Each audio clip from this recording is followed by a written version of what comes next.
ईश्वर अपने साथ है, डरने की क्या बात है। ईश्वर अपने साथ है, डरने की क्या बात है। सदा सफलता साथ हमारे, सदा सफलता साथ हमारे, हाथ में उसके हाथ है। ईश्वर अपने साथ है, डरने की क्या बात है। सदा सफलता साथ हमारे, सदा सफलता साथ हमारे, हाथ में उसके हाथ है। ईश्वर अपने साथ है, डरने की क्या बात है।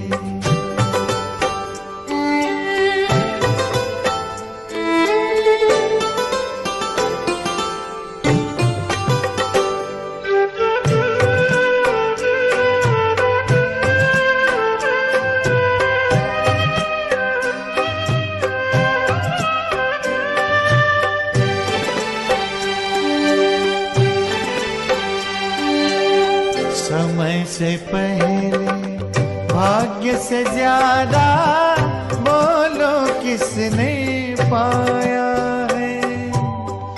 तेरा था जो तुझे मिला है, कोई तो छीन न पाया है। समय से पहले भाग्य से ज्यादा बोलो किसने पाया है। तेरा था जो तुझे मिला है, कोई तो छीन न पाया है। जीवन प्रभु सौगात है, फिर काहे फिक्रात है। सदा सफलता साथ हमारे, सदा सफलता साथ हमारे, हाथ में उसके हाथ है। ईश्वर अपने साथ है, डरने की क्या बात है।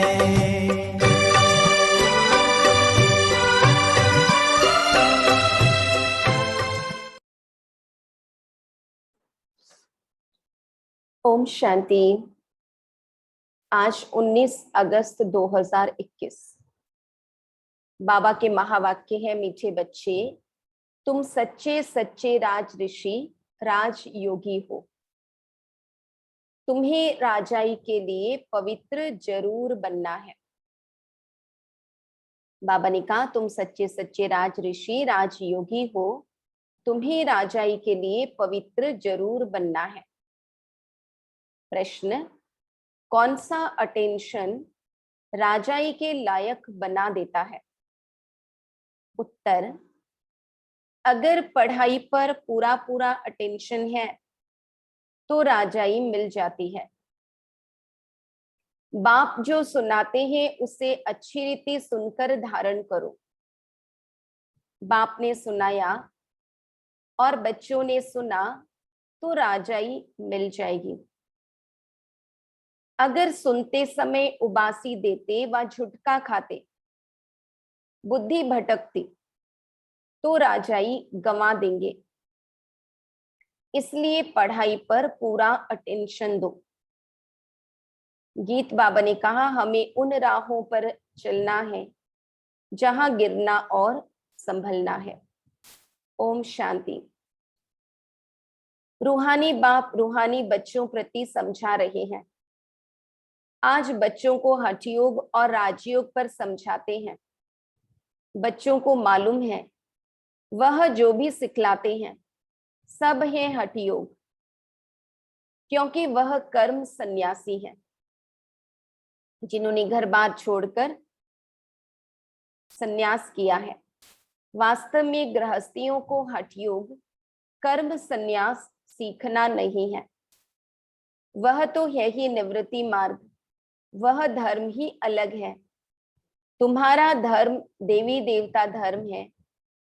जिन देवी देवताओं ने राजयोग से ही राज्य पाया है, अभी तुम राज ऋषि हो। ऋषि उन्हों को कहा जाता है जो पवित्र रहते हैं। तुम अभी पवित्र हो। अगर पवित्र न रहे तो उनको ऋषि नहीं कहा जाता। तुम राजाई पाने के लिए पवित्र बनते हो, वह कोई राजाई पाने के लिए पवित्र नहीं बनते। तुम जानते हो कि पवित्र दुनिया में हमको पवित्र राजाई थी। भारत में ही 5000 वर्ष पहले देवी देवताओं का पूज्य पवित्र प्रवृत्ति मार्ग था। अभी पुजारी पतित बन पड़े हैं। पतित कैसे बने? 84 जन्मों का हिसाब है ना। बाप जो सहज राजयोग सिखला रहे हैं, वही तुमको 84 जन्मों का हिसाब बतलाते हैं। दूसरे धर्म को सन्यास धर्म वाले क्या जाने। यह ये देवी देवताओं का प्राचीन धर्म, वह ये पीछे वाला धर्म जो पास्ट हो गए हैं, उनको सन्यासी समझ न सके। तुम जानते हो हठ योग अनेक प्रकार के हैं। द्वापर से भक्ति मार्ग के साथ हठ योग शुरू होता है। अभी फिर है राजयोग। वह हठ योग जन्म बाई जन्म सीखते आए हैं। राजयोग तुम एक जन्म में ही सीखते हो। उनको जन्म बाई जन्म पुनर्जन्म लेकर हठ योग सीखना ही है। तुमको राजयोग सीखने के लिए पुनर्जन्म नहीं लेना पड़ता। यह राजयोग तुम सिर्फ संगम पर ही सीखते हो। राजाई मिल गई, स्वर्ग हो गया, फिर और सब धर्म खत्म हो जाते हैं। तुम राज ऋषि हो। राधे कृष्ण भी पवित्र है ना। कृष्ण को महात्मा भी कहते हैं। महात्मा पवित्र होते हैं। तुम भी अभी महात्मा व राज ऋषि हो। महात्मा अर्थात पवित्र, महान आत्मा। यह बातें कोई शास्त्रों में नहीं है। शास्त्र तो बाद में बनते हैं। कहानियों मिसल बैठ लिखते हैं। जो पास्ट हो जाता है वह बैठ खेल बनाते हैं। सच्चा तो नहीं है। अब बाप बच्चों को प्रैक्टिकल में पढ़ाते हैं। उनकी फिर हिस्ट्री बनाई है। यादव, कौरव, पांडव थे, जरूर संगम पर होंगे। संगम युग की हिस्ट्री बैच बनाई है। त्योहार भी अभी संगम युग के हैं। राखी बंधन भी पवित्रता पर है। पीछे फिर उनका यादगार चलता है। यहाँ बाप भी सभी को पवित्र बनाए प्रतिज्ञा कराते हैं। सिख लोग कंगन पहनते हैं, वह भी पवित्रता की निशानी है। हिंदू लोग जनेऊ पहनते हैं, वह भी पवित्रता की निशानी है ना। बाबा कहते सिख लोग जो कंगन पहनते हैं, ब्राह्मण जनेऊ पहनते हैं, ये भी पवित्रता की ही निशानी है, परंतु पवित्र रहते नहीं हैं। राखी बंधवाते हैं, अर्थ थोड़े ही समझते हैं। आगे ब्राह्मण लोग राखी बांधते थे, अभी बहन भाई को राखी बांधती है, वह खर्ची देते हैं, है ना। भाई बहन को खर्ची देते हैं। यह सब अभी फैशन पड़ा है। वास्तव में यह है पवित्रता की बात। बाप कहते हैं बच्चे, काम महाशत्रु है। वह ब्राह्मण लोग कोई ऐसे नहीं समझाते हैं, है ना। राखी बांधते हैं तो कोई पवित्र रहना है, ऐसा नहीं समझाते हैं। अभी बेहद का बाप कहते हैं बच्चे प्रतिज्ञा करो, हम पवित्र बनेंगे, कभी विकार में नहीं जाएंगे। बुलाते भी इसलिए हो कि आकर पतितों को पावन बनाओ। सत्युग त्रेता में कोई नहीं बुलाते, वह है ही राम राज्य, यह है रावण राज्य। राम राज्य में 5 विकार होते नहीं। बाबा कहते यथा राजा रानी तथा प्रजा। अभी तुम बच्चे जानते हो, हम बाबा से स्वर्ग की बादशाही ले रहे हैं। इस नरक से जाना जरूर है। बाबा आया है पावन बनाकर स्वर्ग में ले जाने। फिर तो हम क्यों नहीं पावन बने। उन्हों के हठ योग तो अनेक प्रकार के हैं। जयपुर के म्यूजियम में जाकर देखो, कितनी वैरायटी है हठ योगियों की। उनसे होता कुछ भी नहीं, सीढ़ी नीचे उतरते ही जाते। बाप ने समझाया है, भारत जब पतित बनता है, रावण का राज्य होता है, तो धरणी हिलने लगती है। सोने के महल आदि सब नीचे चले जाते हैं। महलों आदि को कोई लूटा थोड़ी है, वह तो सिर्फ मंदिरों को लूटा है। कुछ जेवर सोना आदि ले गए हैं। जेवरों का सबसे जास्ती शौक तुमको है। तुम स्वर्ग में आते हो, जेवर पहनते हो। बाबा कहते तुम स्वर्ग में आते ही जेवर पहनते हो, राज्य करते हो। और धर्म वाले आते ही राज्य नहीं करते हैं, है ना। उनकी वृद्धि हो, उनकी फॉलोअर्स की, तब वो राज्य करते हैं। तुम बेहद के बाप से स्वर्ग की बादशाही का वर्षा लेते हो। तो यह बाप बैठ समझाते हैं, गीता पढ़कर नहीं सुनाते हैं। गीता में जो कुछ लिखा है वह सब मैंने कहा नहीं है, वह तो मनुष्यों ने मेरे महावाक्यों का बाद में बैठ शास्त्र बनाया है। हमने जो तुमको सुनाया वह तुमने ही सुना और फिर जाकर राजाई की। वहां यह ज्ञान नहीं रहता। यहाँ तो बाप टीचर बैठ शिक्षा देते हैं। बाप तो हिंदी में ही समझाते हैं। यहाँ सब हिंदी हिंदी कहते रहते हैं, जो उन्हों की भाषा है।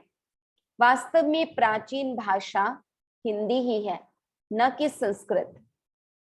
बाबा कहते यह संस्कृत तो शंकराचार्य के बाद निकली है। जो आते हैं वह अपनी भाषा चलाते हैं। बाबा कहते जिसका राज चलता वो अपनी भाषा चलाते। अंग्रेज आए तो अंग्रेजी चलाया, मुसलमान आए तो उन्होंने उर्दू चलाना चाहा। तो बाबा कहते बाकी ऐसे नहीं कि बाबा ने गीता संस्कृत में सुनाई है, नहीं। गुरु नानक का अपना ग्रंथ है, उसने सिख धर्म स्थापन किया, उनको भी अवतार मानते हैं। बाबा कहते उसमें राजाएं भी होते हैं, सन्यासियों में राजाई नहीं है। बाबा ने समझाया है, बुद्ध, क्राइस्ट आदि पहले गृहस्थी आत्मा थे। अब गृहस्थी पतित आत्मा तो धर्म स्थापन कर न सके। उनमें पवित्र आत्मा आई जिसने धर्म स्थापन किया। दूसरे धर्म तो किस्म किस्म के बहुत हैं, आकर अपना छोटा मठ पंथ स्थापन करते हैं। झाड़ में भी दिखाया है ना। तो हठ योग और राजयोग में बहुत फर्क है। यह बातें समझने की है। जिसको समझ में नहीं आती होगी वह झुटका खाते उबासी देते रहेंगे। यहाँ तो तुमको खजाना मिलता है, बड़ी भारी कमाई है। तुम रत्नों से झोली भरते हो तो यह आंखें खोलकर सुनना होता है। झुटका खाते रहेंगे या बुद्धि बाहर भटकती रहेगी तो वह राजधानी पा न सके। तुम हो राज ऋषि, राजाई प्राप्त करने वाले। बाप राजधानी स्थापन करते हैं, श्री कृष्ण नहीं करते। कृष्ण तो बाप का वर्षा लेते हैं। अब तुम्हारा बाप है निराकार, जिससे वर्षा ले रहे हो विश्व की बादशाही का।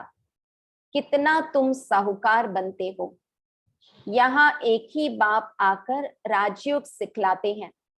सो भी घूमो फिरो खाओ पियो, सिर्फ बाप को याद करो। साहूकार जरूर अच्छी रीति खाएंगे, वह तो अपनी कमाई का फल खाते हैं। मालपुड़ा खाओ या रोटी खाओ, याद करो बाप को। भल कुछ भी खाओ, पैसा पैसा तब किसके लिए है? बाबा कोई मना नहीं करते हैं। बाबा कहते पैसा है तो अच्छा खाओ, कोई मना नहीं है, सिर्फ बाप से योग लगाना है। इस राजाई स्थापन करने में खर्चा नहीं है। उस लड़ाई आदि में कितना खर्चा होता है, एरोप्लेन पर कितना खर्चा होता है, गिरते हैं तो एकदम खत्म हो जाते हैं, कितना नुकसान हो जाता है। तो बाप कहते हैं चलते फिरते बाप को याद करो, स्वदर्शन चक्र फिराते रहो। हमने 84 जन्म पूरे किए हैं, अब चले वतन की ओर। घर जाकर फिर आए राजाई करेंगे। तुम एक्टर्स हो ना। वह बायोस्कोप तो 2-2.5 घंटे चलते हैं, यह बेहद का नाटक 5000 वर्ष चलता है। इनको मनुष्य ही जान सकते। यह दुनिया है कांटों का जंगल, बड़े ते बड़ा कांटा है विकार का, जो आदि मध्य अंत दुख देते हैं। दूसरे नंबर का कांटा है क्रोध, उनकी निशानी यह महाभारत लड़ाई देखो। कोई बात में गुस्सा आया तो झट बॉम्ब शुरू कर देंगे। अभी तो ऐसे ऐसे बॉम्ब्स बनाए हैं जो बात मत पूछो। सत्युग में कोई लड़ाई आदि होती नहीं, संगम पर ही यह महाभारत लड़ाई दिखाई है। दूसरे कोई शास्त्र में लड़ाई की बात ही नहीं। वहां तो सारे विश्व के तुम मालिक रहते हो, लड़ाई की बात हो न सके। शास्त्रों में असुरों और देवताओं की लड़ाई दिखाई है, परंतु देवताएं अहिंसक हैं।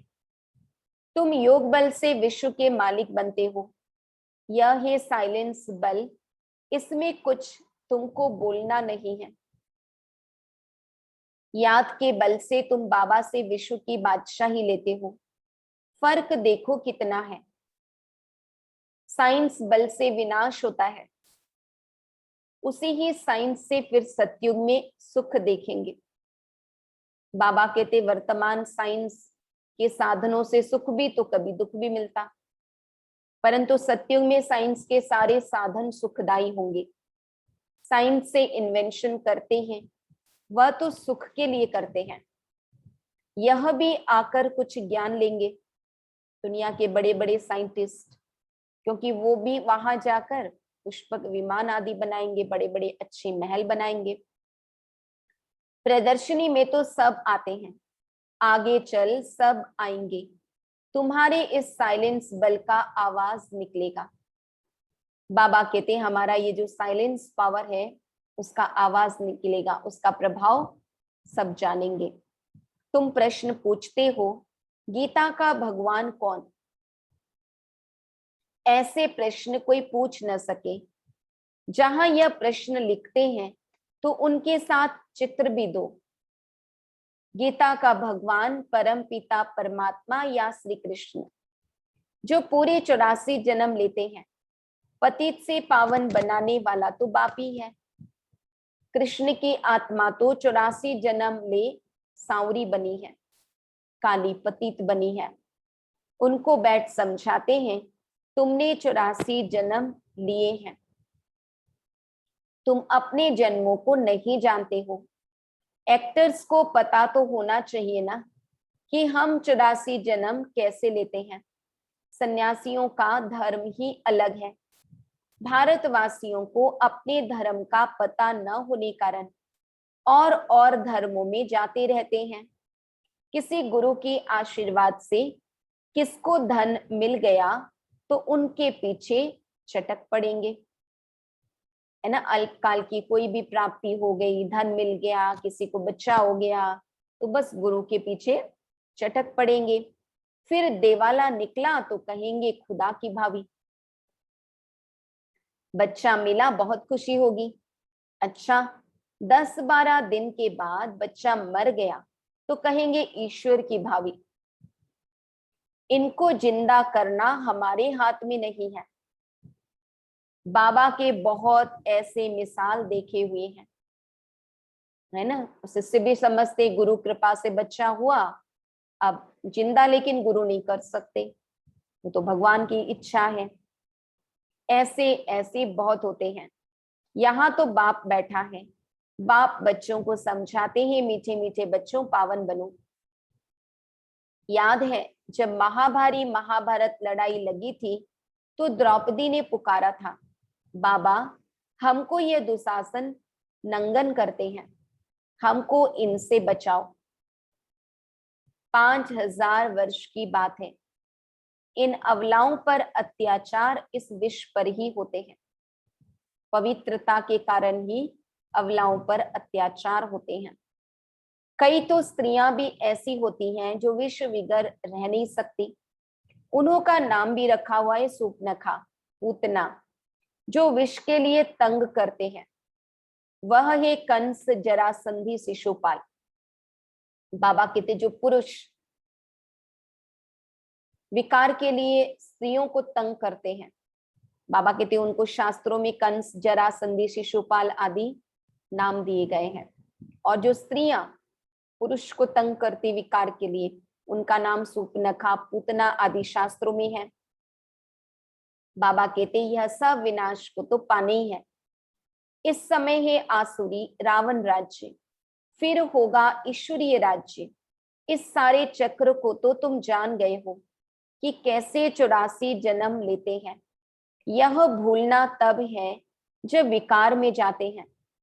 विकार में जाने वाले का मुंह ही पीला हो जाता है, खुद ही समझते हैं यह हमने क्या कर दिया। बाबा कहते विकार के वश हो जाएंगे, फिर खुद ही पश्चाताप करते हैं। बाप कहते हैं बच्चे इस विषय गट्टर में मत जाओ। बाबा ने दलदल से निकाला है, बाबा कहते अब दलदल में नहीं पड़ो, यह तुमको आदि मध्य अंत दुख देने वाला है, इसमें न पड़ो। कसम उठाओ कि हम विकार में कभी नहीं जाएंगे। भगवान उवाच है काम महाशत्रु है। हर एक चित्र में पहले तो यह लिखो, ज्ञान सागर पतित पावन गीता ज्ञान दाता शिव भगवान उवाच। तो फिर कृष्ण का नाम उड़ जाए। हमको गीता का भगवान बैठ यह बतलाते हैं, वही ज्ञान हम लेते हैं। बाबा कहते भगवान ही आकर नई दुनिया स्थापन करते हैं और पुरानी दुनिया का विनाश होता है। रुद्र ज्ञान यज्ञ है ना, असुल है शिव बाबा, रुद्र बाबा नहीं कहेंगे। बॉम्बे में बाबूरी नाथ का भी मंदिर है। अब बबूल कहा जाता है कांटों को। बाबूरी नाथ नाम क्यों रखा है यह कोई समझते नहीं है। चित्र तो शिव का ही है, बाकी तो अनेक नाम रख दिए हैं। शिव बाबा ही आकर कांटों के जंगल को फूलों का बगीचा बनाते हैं, वही तुम्हारा बाबा है। उनका नाम है शिव। शिव परमात्माय नमः, ब्राह्मण देवी देवताय नमः। अक्षर बिल्कुल क्लियर है। अब वह परमपिता परमात्मा बैठ इस रथ द्वारा समझा रहे हैं। शिव बाबा ब्रह्मा बाबा के द्वारा समझा रहे हैं, हुबहू जैसे लौकिक बाप समझाते हैं। बच्चे हमारे कुल को कलंक नहीं लगाना, कोई खराब काम नहीं करना। यह बाबा भी कहते हैं बच्चे विकार में तो कभी नहीं जाना। पवित्र बनने बिगर स्वर्ग में ऊंच पद पा नहीं सकेंगे। बहुत जबरदस्त कमाई तुम कर रहे हो, बाकी सब गंवा रहे हैं। भल कोई के पास पदम है, बड़े बड़े महल बना रहे हैं, लाखों रुपये खर्च करते हैं, तुम समझते हो यह सब वेस्ट ऑफ टाइम है। यह कुछ काम नहीं आएगा, सब खत्म हो जाएगा। वह तो समझते हैं 10-12 हजार वर्ष चलेंगे। तुम बच्चे जानते हो मौत तो सामने खड़ा है सिर पर। थोड़े समय के अंदर यह अर्थक्वेक आदि हो सब डावाडोल हो जाएगा। अर्थक्वेक आदि में अनगिनत मर जाते हैं। अब तो विनाश होना ही है। विनाश का साक्षात्कार और स्थापना का साक्षात्कार किया है, सो फिर इन आंखों से देखेंगे। भक्ति मार्ग में कितना कुछ करते, परंतु कोई वैकुंठ में जा न सके, ज्ञान बिगर सदगति हो न सके। यह सब भक्ति मार्ग के खिलौने हैं। अच्छा, मीठे मीठे सिक्की लधे बच्चों प्रति माता पिता बाप दादा का याद प्यार और गुड मॉर्निंग। रूहानी बाप की रूहानी बच्चों को नमस्ते। हम रूहानी बच्चों की रूहानी बाप दादा को याद प्यार गुड मॉर्निंग और नमस्ते। धारणा के लिए मुख्य सार, कुल कलंकित करने वाला कोई भी खराब काम नहीं करना है। पवित्र बनने की अपने आप से प्रतिज्ञा करनी है। अब अपना टाइम, मनी, एनर्जी वेस्ट नहीं करनी है। फूलों के बगीचे में चलने के लिए कांटे निकाल देने हैं, यानी जो अवगुण है उन्हें निकाल देने हैं। वरदान, बाबा ने आज वरदान दिया, पहले आपके पाठ द्वारा ताजधारी बनने वाले चतुर सुजान भव। जैसे बाप दादा अपने को ओबीडियंट सर्वेंट कहते हैं, सर्वेंट कहने से ताजधारी स्वतः बन जाते हैं, ऐसे आप बच्चे भी स्वयं नम्र चित बन दूसरे को श्रेष्ठ सीट दे दो। उनको सीट पर बिठाएंगे तो वह उतरकर आपको स्वतः ही बिठा देगा। अगर आप बैठने की कोशिश करेंगे तो वह बैठने नहीं देगा, इसलिए बिठाना ही बैठना है। तो पहले आपका पाठ पक्का करो, फिर संस्कार भी सहज ही मिल जाएंगे, ताजधारी भी बन जाएंगे। यही चतुर सुजान बनने का तरीका है।